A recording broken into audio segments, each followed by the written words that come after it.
మన ప్రభువును మన రక్షకుడు అయిన యేసుక్రీస్తు నామమున అందరికి వందనాలు, దేవునికి స్తోత్రాలు.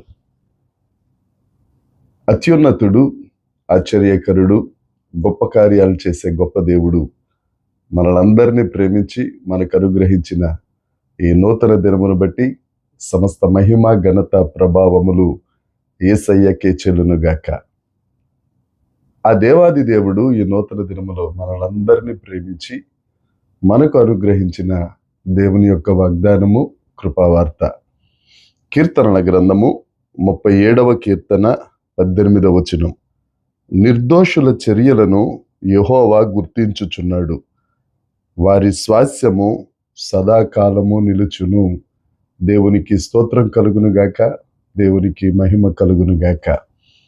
ప్రభునందు రక్షింపబడిన ప్రతి ఒక్కరికి మరొక్కసారి యేసుక్రీస్తు నామమున వందనాలు తెలియజేస్తున్నాను. దేవుడు ఈ దినాన మనకిచ్చిన వాగ్దానాన్ని బట్టి దేవునికి మహిమ. దేవుడు అంటారు, నా స్వాస్యమును నేను గుర్తించుచున్నాను. మన స్వాస్యమును గుర్తించే గొప్ప దేవుడు ఆయన. మన నిర్దోషత్వమును గుర్తించే గొప్ప దేవుడు యేసుక్రీస్తు ప్రభు. చాలామంది అనుకుంటారు, దేవుడు నన్ను మర్చిపోయాడేమో, నేను అందరి చేత నేను చెయ్యని తప్పుకు నిందల పాలైపోతున్నాను, నేను చెయ్యని నేరానికి నేను గురైపోతున్నాను, అందరి చేత మాట్లాడాల్సి వస్తుంది, దేవుడు నా నిర్దోషత్వాన్ని పట్టించుకుంటలేదేమో అని రకరకాలుగా ఆలోచించుకుంటారు. దేవుని యందు ప్రియమైన వారలారా, దేవుడు నీతోనే మాట్లాడుతున్నాడు. ఆయన నీ నిర్దోషత్వమును గుర్తించి ఉన్నాడు. తప్పక నీకు గొప్ప పేరును, మంచి ఖ్యాతిని ఆయన నీకు అనుగ్రహిస్తారు. యోసేపు గురించి మనందరికీ తెలుసు కదా. పోతిఫరు ఇంట్లో యోసేపు ఉన్నప్పుడు పోతిఫరు భార్య పాపానికి ప్రేరేపించింది, చాలా విసిగించింది యోసేపును. ఆఖరికి తన వస్త్రాన్ని విడిచి బయటికి పారిపోయాడని అందరి ముందు తన పాపాన్ని కప్పిపుచ్చుకుని యోసేపు మీద నేరాన్ని మోపింది. పాపానికి ప్రేరేపించిన ఆవిడ సంతోషంగా ఉంది, పాపానికి ప్రేరేపించిన ఆవిడ శిక్షను తప్పించుకుంది. ఏ పాపము చేయని నిర్దోషి అయిన యోసేపు చెరసాల పాలైపోయాడు. కానీ దైవజనాంగమా, ఒక్క మాట, పోతిఫరు భార్య మరి చరిత్ర లేకుండా పోయింది. యోసేపుకు అక్కడి నుంచే చరిత్ర ప్రారంభమైంది. నువ్వు ఎక్కడైతే నీ నిర్దోషత్వం పోయింది, నేను నిందల పాలైపోతున్నాను, నన్ను రకరకాలుగా ఆడుకుంటున్నారు, నా పరువు పోయింది, నేను ఈ పని చెయ్యలేదు అని వాపోతున్నావో, నీ ఆశీర్వాదానికి తొలిమెట్టు అదే. దేవుడు నీతోనే మాట్లాడుతున్నాడు. నీ నిర్దోషత్వాన్ని దేవుడే గుర్తించాడు.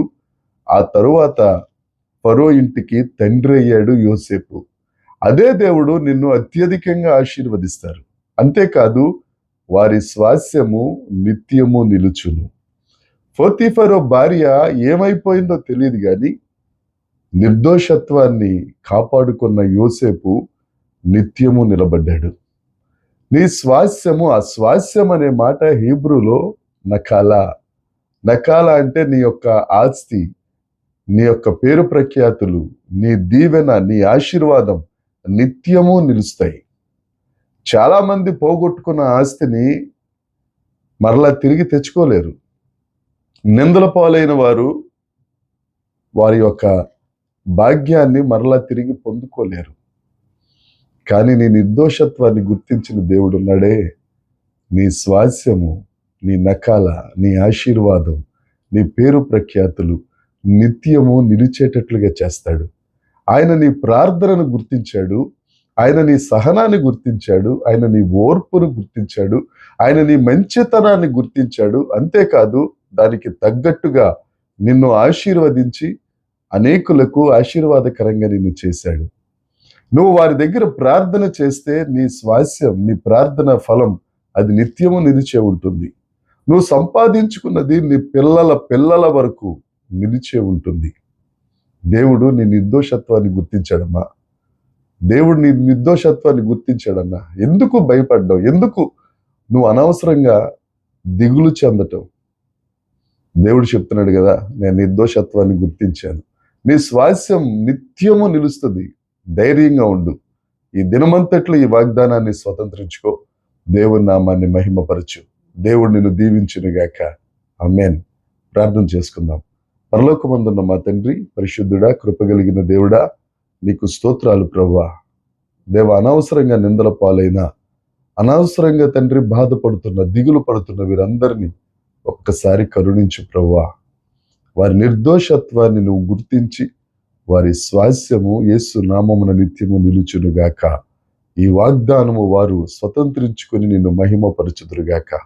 సమస్త మహిమ, ఘనత, ప్రభావములు మీరే పొందుకొనమని యేసుక్రీస్తు నామమున ప్రార్థించి అడిగి వేడుకొనుచున్నాము తండ్రి.